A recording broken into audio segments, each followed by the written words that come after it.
네, 안녕하십니까. 오늘 2강 시작하게 됐는데요. 혹시 1강 했던 내용들 기억하고 계신가요? 1강 때 저희 기업가에 대해서 그리고 창업가 정신에 대해서 한번 알아보았었는데요. 앞선 내용과 이어서 한번 진행해 보도록 하겠습니다. 이번 2강에서의 첫 번째는 한번 창업가의 정의를 한번 더 정리해 볼까 해요. 창업가의 정의는 먼저 사전적으로는 이렇게 쓰여져 있습니다. 기업, 사업을 조직하고 관리하는 사람. 즉, 어떤 회사나 회사 내 있는 구성원들을 잘 관리하고 그리고 잘 이끌어 나가는 사람을 창업가라고 한다는 것이죠. 자, 하지만 이런 기본적인 사전 정의 말고도 다양한 분들께서 다양한 정의를 만들어 주셨는데요.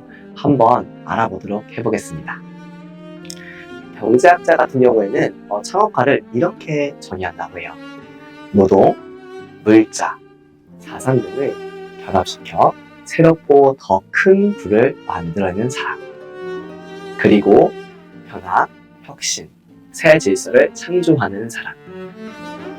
즉, 노동, 즉 우리가 일반적으로 일하는 사람들인 거죠. 일하는 것과 그리고 물자, 특정한 어떤 회사의 자원들, 그 자산, 가지고 있는 시설 등등 이런 것들을 가지고서 무언가 새로운 부를 만들어내기 위해서 노력하고 그리고 개발하고 연구하고 탐구하고 하는 사람들, 그리고 그런 과정에서 변화와 혁신 또는 새로운 구조 또는 새로운 질서를 어떻게 보면 새롭게 만들어내는 사람들이라는 것인 것 같습니다.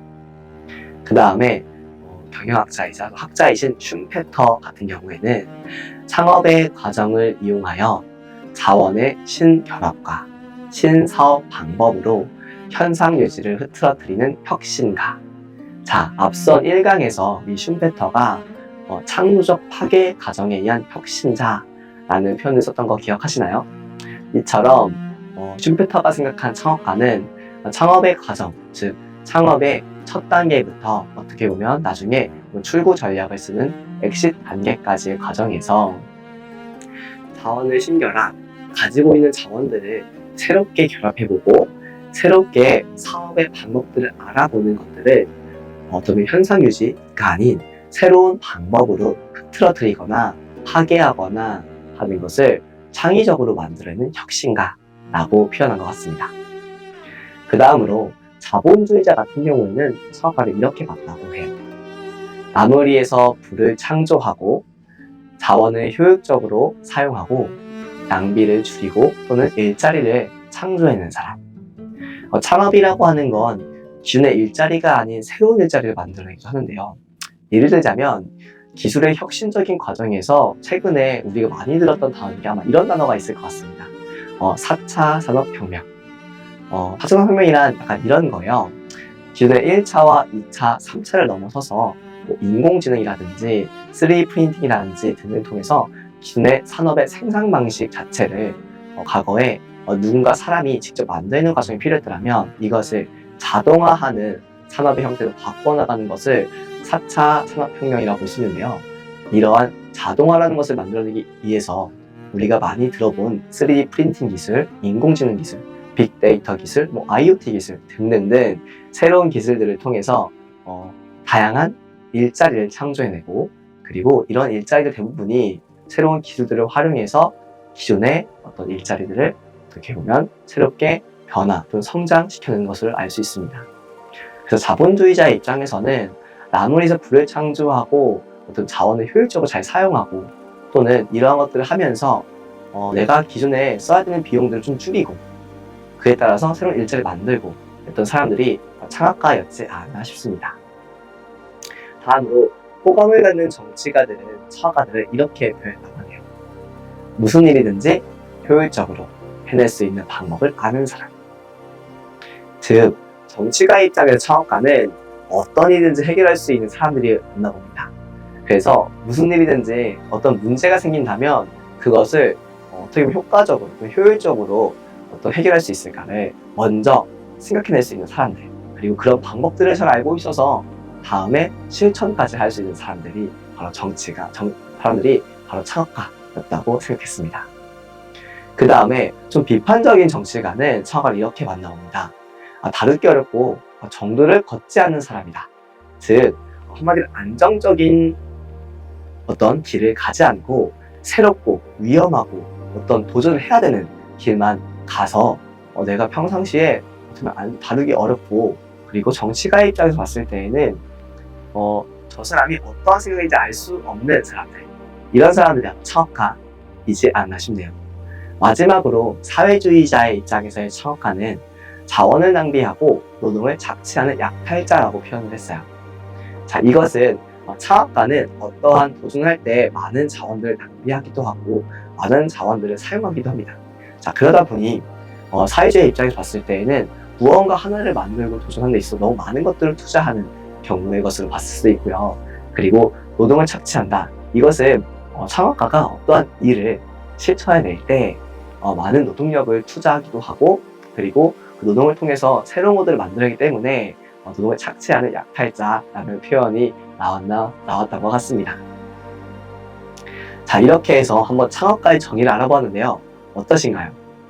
기존의 사전적인 정의에 비해서 생각보다 다양한 관점에서 다양한 창업가의 정의가 나오지 않았나요? 자, 이러한 창업가가 모두 다 맞는 말과 뭐냐면, 우리가 이 창업가가 되었을 때에 나는 어떠한 정의를 가진 창업가가 될 수 있을지를 한 번쯤 고민해보는 것도 나쁘지 않을 것 같습니다. 이러한 기업가 정신은 한번 이렇게 정리해볼 수 있을 것 같아요.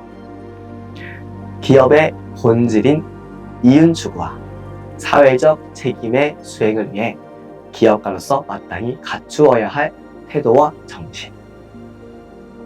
기본적으로 기업가는 앞서 말씀드렸던 것처럼 과거에는 어떤 걸 소유하거나 자수성가하거나 어떤 걸 가져서 뭔가 이윤을 추구하는 이러한 단순한 기업가에서 현대에는 새로운 방식, 새로운 아이템, 그 새로운 혁신, 이런 것들을 기술적으로 추구하면서 어떠한 도전과 그리고 창의적인 해결 방식을 탐구하고 연구하는 자세를 통해서 기업의 본질인 이윤 추구를 더불어서 그에 따른 사회적인 책임도 수행한다고 하는 것이 기업가로서의 마땅히 갖춰야 할 태도와 정신이다 라고 해서 이런 것들을 기업가 정신이라고 봅니다.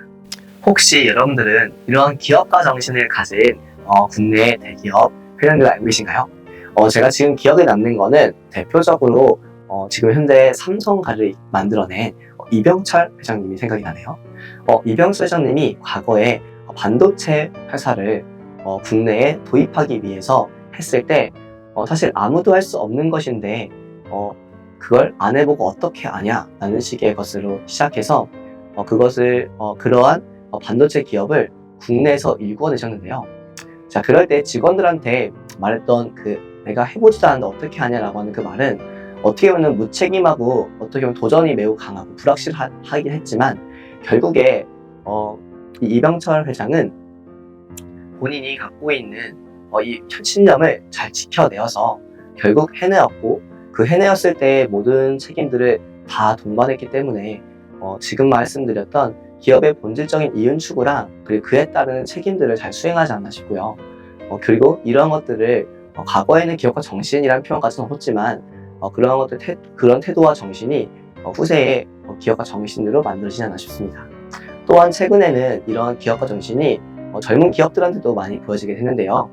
젊은 기업들도 단순히 본인들이 이윤 추구만 맹목적으로 따라가는 것이 아니라 내가 번 돈을 어떻게 하면 사회에 다시 상생의 요소로 풀어낼지를 고민하는 이런 자세가 전에 비해서 많이 익숙해져 있거나 그리고 많이 확산되어 있는 걸 보았을 때 앞으로 국내에 많은 기업가 정신이 나타나지 않을까 싶습니다.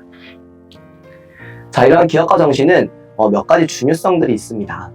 첫 번째로 환경 변화에 대한 신속 그리고 유연한 적응을 만들어내는데 매우 중요합니다. 앞서 말씀드렸던 것처럼 또 기업가 정신의 이윤 추구와 사회적인 책임을 지는 것도 있지만 다양한 환경의 변화 속에서 우리가 어떻게 적응할 수 있을까? 그러면 그 적응할 때 우리는 어떻게 신속하게 변화를 해야 되는가? 라는 것들을 생각해내야 합니다.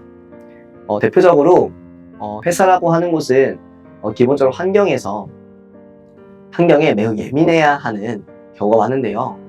예를 들면 2023년도와 2024년도의 환경이 매우 다르겠죠. 그때 기술 또는 소비자의 어떤 태도, 소비자의 어떤 성향, 이런 것들이 매우 달라지기 때문에 그런 것들에 대해서 어떻게 변화할 수 있을지를 항상 고민해 봐야 되고요. 그에 따라서 어떠한 혁신적인 행위가 가능한지도 알아보아야 합니다.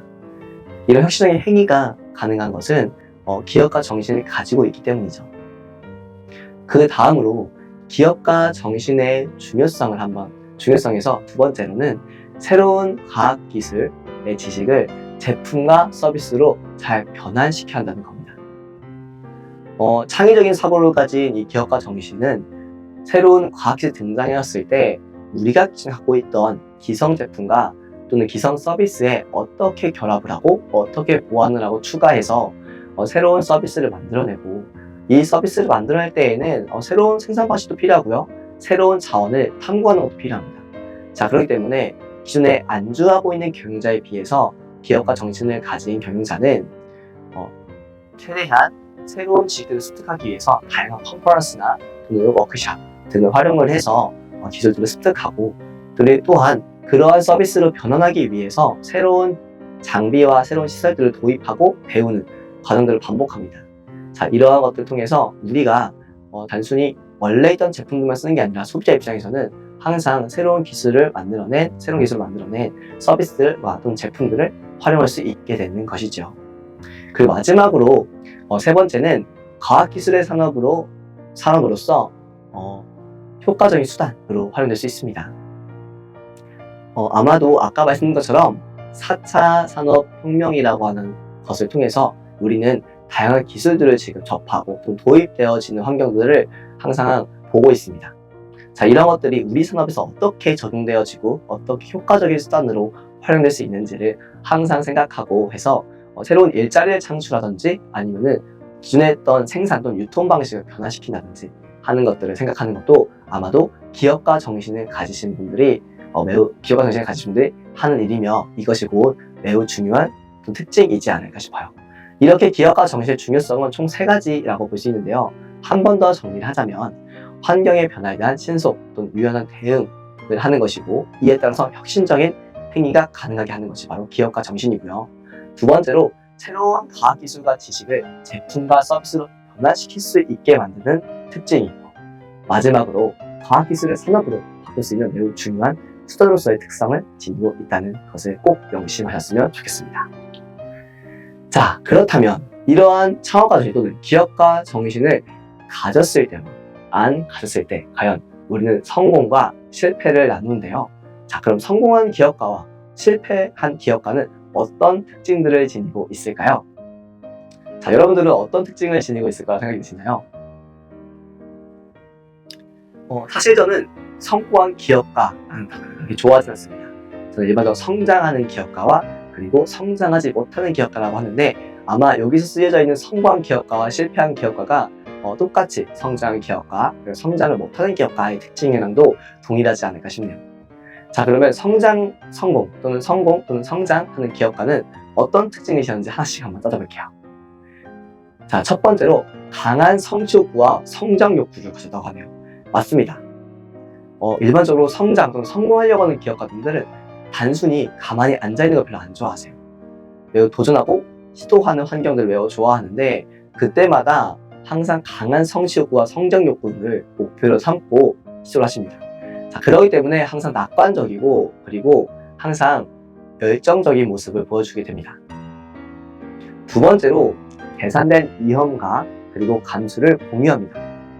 자, 즉 내가 단순히 무작정 어떠한 도전과 시도하는 게 아니에요. 어느 정도 내가 이 정도의 위험에서는 이 정도의 감수는 할 수 있어 라고 하는 것들을 생각해서 개선하게 됩니다.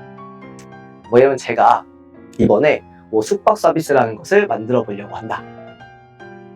자, 생각보다 시장 파악도 안 돼 있으면 매우 어려움이 있겠죠. 그렇기 때문에 창업가 정신을 갖거나 기업가 정신을 가진 분들은 단순히 내가 어떤 사업을 할 때 연구 시간을 많이 가져요.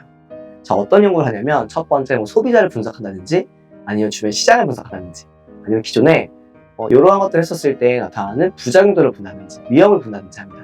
자, 그러면서 내가 감수할 수 있는 건 어느 정도일까라는 걸 고민하게 되고, 그 고민하는 선 안에서의 계산된 위험을 제가 책임을 지고 그에 대한 투자를 하게 되죠. 자, 이런 것처럼 성공한 기업가 또는 성장하는 기업가들은 개선된 위험에 대해서 감수할 줄 압니다. 자, 세 번째로 높은 사업 몰입도를 가지고 있습니다. 예를 들자면 일반적으로는 정해진 시간에 근무를 하는 대표님들이 계시는데 창업가 정신을 갖거나 기업가 정신을 가진 대표님들은 시간을 구애받지 않아요. 즉 이런 말씀을 많이 하세요. 24시간이 모자라. 네, 즉 24시간 동안 사업에 대해서 집중하고 있다는 뜻이죠. 자, 그렇기 때문에 우리가 좋은 사업가 또는 성공한 사업가, 성장한 사업가가 되려면 우리가 높은 사업 몰입도를 가지고 있어야 합니다. 네 번째로 주도적이고 강한 책임감을 가지고 있습니다. 주도적이고 강한 책임감이라 하는 것은 첫 번째, 누가 뭐라 하지 않더라도 내가 스스로 먼저 움직인다는 거고요. 그 다음에 이에 따라 내가 움직이는 것에 대해서 매우 큰 책임감을 가지고 있다는 겁니다. 즉, 조직을 갖고 있는 기업가의 분들 같은 경우에는 내 조직원 또는 구성원들이 내가 하는 이러한 시도와 도전에 따라서 피해받지 않는 것, 그리고 이 회사가 목표에 맞게 잘 성장하는 것을 내가 어떻게 하면 스스로 먼저 할 수 있을까, 먼저 선을 보여줄까, 또는 내가 책임감을 가지고 뭔가 할 수 있을까 라는 것들을 한다고 해요. 자, 이런 것처럼 성공하고 성장하는 기업가 분들은 주도적이고 강한 책임감을 지니고 있습니다. 다섯 번째로 신속한 결단과 안내를 합니다. 즉각적으로 환경이 변하기 때문에 그 새로운 환경에 대한 빠른 결단과 그리고 빠른 지시를 합니다. 그래서 조직이 보다 빠르게 돌아갈 수 있고요. 조직이 빠른 변화에 적응할 수 있게 하는 것도 성공한 기업가가 가지고 있는 특징입니다. 여섯 번째로 정직과 신용을 매우 중시합니다.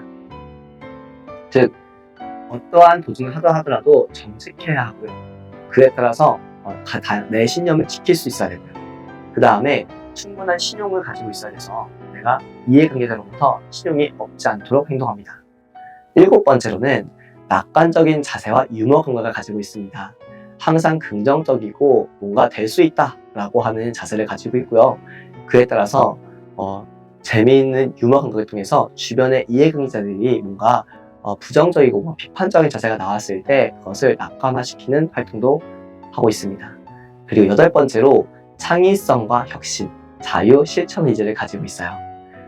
여기서 창의성이라고 하는 건 앞서 계속 말씀드렸죠. 많은 기업가 분들이 새로운 방식이나 새로운 창의적인 아이디어를 만들어내야 돈을 수 있기 때문에 창의성과 혁신이 가지고 있어야 되고요. 이에 따라서 자유, 실천 의지를 가지고 있어요. 누군가 시켜서 하는 게 아니라 내가 스스로 실천을 해서 하려고 하는 의지를 가지고 있다는 뜻입니다. 그리고 아홉 번째로 게임 메이커의 역할을 합니다. 앞서서 주도적인 역할도 있었고요. 강한 책임감도 가지고 있었고, 그리고 몰입감도 있고, 강한 선취와 그리고 강한 성장 욕구도 가지고 있다고 했어요. 그렇기 때문에 어떠한 특정 경쟁 상황에 놓여지게 되면 스스로 직접 주도적으로 움직이고 능동적인 활동을 하기 때문에 게임 메이커의 역할로서의 특징도 있다라고 볼 수 있습니다. 마지막 열 번째로는 피드백의 활용과 그리고 실패에 대한 적절한 관리를 할 줄 안다는 겁니다. 일반적으로 기업 같은 경우에는 안정적인 걸 추구하는 경우가 많기 때문에 타인에게 나 지금 어떠고 있어? 내 사업 지금 어때? 내 아이템 어떠니? 라는 것을 소비자에게 잘 물어보지 않거나 조직원이나 주변 사람들에게 물어보지 않는 데에 비해 성공한 기업가는 피드백을 받고 그 피드백을 잘 활용해서 내가 혹시나 하는 실패 사항에 대해서 능동적으로 대처할 수 있도록 관리를 잘하게 됩니다. 자, 이렇게 총 10가지의 특징을 지녀서 성공 또는 성장하는 기업가로 만들어지게 되죠. 이와 반대로 실패하거나 뭔가 성장하지 못하는 기업가들의 특징이 있겠죠. 자, 그런 분들은 이러한 특징을 지니고 있습니다. 첫 번째, 완벽주의 성향이에요. 사실 제가 완벽주의를 그렇게 좋아하지 않는데 이유가 뭐냐면 완벽주의를 만들려면 모두가 다 정확한 상황에서 변화하지 않아야 됩니다. 자, 그러면 변화를 추구하고 그리고 변화에 대해 적응하는 어떤 기업가 정신을 가지고 창업가 정신을 가진 기업가는 항상 뭔가 해볼 수가 없어요. 실천해 볼 수가 없어요. 완벽해질 때까지요. 자, 그렇기 때문에 완벽이 중요한 게 아니라 내가 그때 내가 생각해낸 것들을 어떻게 효율적으로 해볼 수 있냐가 더 중요한 겁니다. 두 번째, 독선주의예요. 남의 말 잘 안 듣고 그냥 내가 하고 싶은 대로 한다. 자, 성장하고 그리고 성공하는 기업가들은 내가 스스로 뭔가 내가 하는 것이면 무조건 맞고 그리고 내가 하는 게 다 옳은 길이다 라고 하는 생각보다 주변의 상황을 잘 보고 주변의 얘기를 잘 들어서 내가 보다 효과적이고 효율적인 길을 가는 반면에 실패하고 성장하지 못하는 기업가들은 나만 생각하기 때문에 주변의 이야기를 잘 듣지 않아요. 그렇기 때문에 우리 여러분들은 만약에 성장하셔야 한다면 꼭 주변의 이야기에 잘 경청해 주시면 좋겠습니다. 세 번째로 과거에 집착을 많이 합니다. 즉 이런 거예요. 내가 저때 저랬으면 이러지 않았을 텐데 이런 생각하는 거예요. 일반적으로 우리가 살면서도 많은 이런 말 하죠. 자, 성장하고 성공한 기업가분들은 과거보다는 미래에 좀 더 생각하는 미래지향적이고요. 실패하고 성장하지 못하는 기업가분들은 과거에만 집착해서 미래를 잘 보지 못하세요. 자, 그렇기 때문에 우리는 미래를 나아가야 되는 창업가이시기 때문에 최대한 과거보다는 과거에 있는 피드백을 잘 보셔서 미래를 잘 지향하시는 어떤 기업가가 되었으면 좋겠습니다. 네 번째로 우월주의, 다섯 번째 즉흥주의입니다. 먼저 우월주의는 내가 짱이다라는 거예요. 자, 그런데 우리가 흔히 모든 시장에서 내가 짱일 수가 없죠. 자, 그렇기 때문에 우리가 우월주의보다는 내가 어떻게 하면 잘 여기에서 우수한 사람이 될 수 있을까, 우수한 기업이 될 수 있을까 노력하는 사람이 되어야 한다는 거고요. 다섯 번째로 즉흥주의, 즉 그때그때 이야기하지 않고 구성원과 그리고 그때그때 내가 결정을 뒤를 생각하지 않고 한다는 겁니다. 자, 실패하고 성장하지 못하는 기업가 분들은 어떠한 위험적인 상황에 놓였을 때 즉흥적으로 우리 회사의 이윤과 반하는 일들을 결정하는 경우도 있어요. 그래서 이런 경우는 절대 하시면 안 된다는 거고, 여섯 번째, 관계를 무시하고 관계에 위전하기도 한답니다. 자, 이것은 내부적으로 봤을 때 제가 생각했을 때는요, 내부적으로 구성원들을 무시하는 경우엔 절대로 기업이 성장할 수 없습니다. 그리고 어떤 외부적 관계에 너무 의존해버리면 그것도 기업가 성장할 수 없습니다. 자, 그렇기 때문에 우리는 좋은 기업가 되기 위해서 내부적 관계를 매우 중시하고 외부적 관계의 위존보다는 내부적 관계는 다양화하는 것이 맞다고 볼 수 있죠. 그럼 일곱 번째로 책임을 회피합니다. 본인이 결정한 것에 대해서 뭔가 구성원에게 책임을 묻는다든지 또는 외부의 거래처에게 묻는다든지 하는 방식을 추구한다는 거죠. 그리고 여덟 번째로 자만주의입니다. 앞서 말씀드린 것처럼 우월주의이기 때문에 내가 짱인데 왜 나한테 이러지? 약간 이런 것들이요. 이렇게 본인의 현재 상황을 잘 인지하지 못하고 미래를 내다보지 못해서 흔히 스스로가 하나의 그 환경 내에서 갇히는 경우, 이런 자만주의가 많이 보이게 되고요. 아홉 번째로 비용주의입니다. 성장하기 위해서의 비용, 또는 성장하기 위해서의 투자를 매우 좀 창의적인 사업가분들은, 또 성공하고 성장한 사업가분들은 그것을 비용보다는 투자라고 하는 게 본다는 반면에 실패하고 그리고 성장하지 못하는 기업가분들은 모든 투자가 다 비용으로 보이게 돼서 뭔가 내가 성장할 수 있는 기회를 놓쳐버리는 경우가 많죠. 마지막으로 열 번째는 지원 위존주의라는 겁니다. 이것은 특정한 지원을 받는 것에 매우 위존하는 거예요. 예를 들면 흔히 창업을 할 때에는 정부 지원 사업을 받거나 초기에 다양한 공모 사업에 도전하게 됩니다. 자, 이럴 때 지원 사업 받고 나서 한 번쯤은 시드머니로서 성장하기 위해서 받을 필요성은 있지만 그 이후에 무한하게 지원에 대해서 의존하게 돼버린다면 성장보다는 바로 지원 사업의 노예가 되어버리는 경우가 많아요. 자, 이런 것처럼 내가 성공하거나 성장하는 기업가 되기 위해서는 이런 지원에 의존하기보다는 내가 스스로 개척하는 시장에 의존해서 보다 성장할 수 있는 기회를 많이 만들어내는 것이 더 중요하다고 볼 수 있습니다. 자, 그러면 이렇게 한번 성공한 기업가와 실패한 기업가의 특징 알아보았는데요. 자, 그럼 우리 여러분들은 정말로 창업가적 특성에 또는 창업 자질이 얼마큼 되는지 한번 테스트해보는 지표를 한번 가져와 보았어요. 자, 제가 하나씩 한번 말씀을 드릴 테니까 우리 여러분들이 어느 분에 해당이 되는지 한번 체크해 보도록 할게요. 자, 첫 번째로 나의 생활 방식에 관해 구체적으로 설명할 수 있다. 자, 어떠신가요? 여러분들은 생활 방식에 구체적으로 설명하시나요? 아니면 설명하지 못하시나요? 한번 예 또는 아니오를 한번 체크해 봐 주시고요. 두 번째, 주어진 일을 계획적으로 한다. 예를 들면 이런 거겠죠. 내가 여행을 가려고 할 때 잘 계획을 세워서 가는 편이야. 아니다. 난 즉흥적으로 그때그때 현장 가서 보고 선택한다.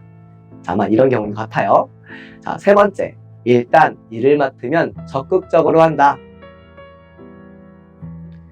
누군가가 나에게 새로운 일을 주었을 때 그것을 뭔가 우유부단하게 처리하는 게 아니라 그래, 이 약 맡은 거 끝까지 최선을 다해서 목표를 이뤄보자 라고 하는지 안 하는지를 선택해보라고 하는 것 같아요. 이것도 한번 선택해 봐주시고요. 네 번째, 어떤 일에 실패를 하더라도 크게 실망하지 않는다. 앞서 말했던 것처럼 창업가는 낙관적인 성향이 있습니다. 그래서 우리 교육을 듣는 교육생 분들도 낙관적인지 아니면 비관적인지 하는 것들을 한번 선택해 보시면 좋겠고요.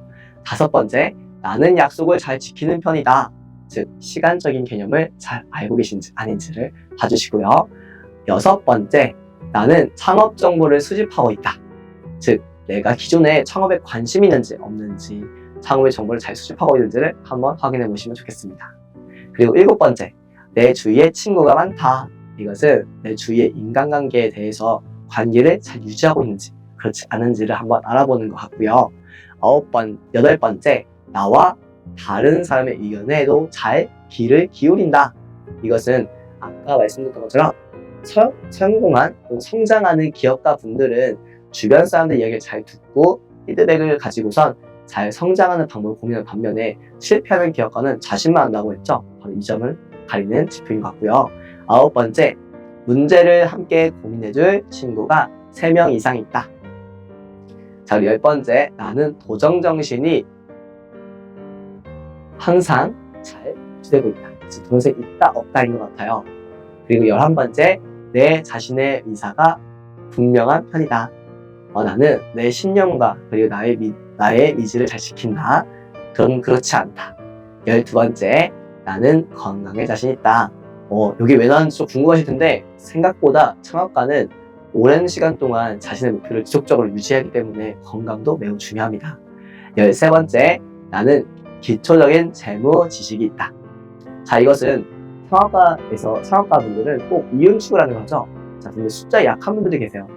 자, 이럴 때 숫자에 약하게 된다면 기업이 성장하는데 매우 위험도가 있겠죠. 그렇기 때문에 숫자에 강한지 숫자에 약한지를 한번 알아보는 지표인 것 같고요. 14번째, 내가 좋아하는 일은 먹고 자는 일도 잊어버린다. 자, 여기서 먹고 자는 일도 잊어버린대요. 내가 좋아하는 일은, 자, 요점은 내가 좋아하는 일에 대해서 자주 잊어버리는지 아니면 잘 지키고 있는지를 한번 알아보는 것 같고요. 15번째, 필요시 창업을 위해 가족을 설득시킬 자신이 있다. 즉, 근거가 명확한지, 내 신념이 명확한지를 다시 한 번 더 물어보는 것 같고요. 16번째, 하는 일이 생각대로 잘 안 들려도 곧 잊어버린다.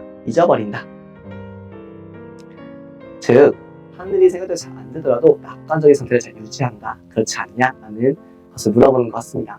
17번째, 즐겁지 않은 모임이라도 참고 즐길 수 있다. 관계에 있어서 나보다는 우리가 더 중요하다는 거겠죠. 18번째, 누군가에게 맞는다면 반드시 반격을 한다. 즉, 복수하는 건데요. 이것도 한번 좀 곰곰이 생각해 봐주시고요. 19번째, 갑자기 모르는 사람이 말을 걸어와도 들어준다. 자, 마지막 20번째, 친한 친구의 성공이 마음에 걸린다. 즉, 주변의 성공이 배가 아픈지 배가 안 아픈지를 선택해보는 것 같습니다. 자, 이렇게 총 20개의 문항에 대해서 예 또는 아니요를 체크하신 다음에 예는 5점이고요. 아니요는 0점입니다. 자, 그렇게 했을 때 창업가의 자질을 테스트해보면 점수 기준이 있는데요. 이렇게 점수 기준이 있어요. 만약 여러분들 60점 이상 나왔다 한다면 창업 환경이 성숙되어 있고 창업자로서 자질이 충분하다고 보일 수 있고요. 중간 35점 또는 60점 사이다 한다면 창업할 환경은 정되어 있으나 우리가 조금 더 정보를 좀 수집해야 하는 경험이 있을 것 같다라는 것이고요. 마지막 35점 이하다. 자, 이런 분들은 아직 창업 동기가 명확하지 않은 것 같아요. 자, 그래서 만약 창업 동기가 명확하지 않은데 창업을 하게 되면 정말 사업이 망하겠죠. 그렇기 때문에 이런 분들은 나의 동기가 뭐였지? 내가 왜 창업을 하고 있지? 라는 것을 다시 한 번 더 확인하셔서 창업에 도전해 주시면 감사하겠습니다. 이렇게 총 2강의 수업을 한번 진행해 보았는데요. 2강의 수업은 맨 처음 창업가에 대한 다양한 관점 또는 다양한 분야에서의 정의를 한번 알아보았고요. 그 다음에 창업가 정신의 특징 그리고 그에 따른 자질을 한번 어떻게 테스트해보는지를 알아보았습니다. 뒤쪽에 있는 강의에서의 자질 테스트는 제가 조금 말이 빨랐을 수도 있으니까요. 한번 더 해보실 분들께서는 한번 정지를 해놓고 해보시면 너무 좋을 것 같아요. 자, 그럼 오늘 2강은 여기서 마치고요. 다음 3강에서 또 뵙겠습니다. 감사합니다.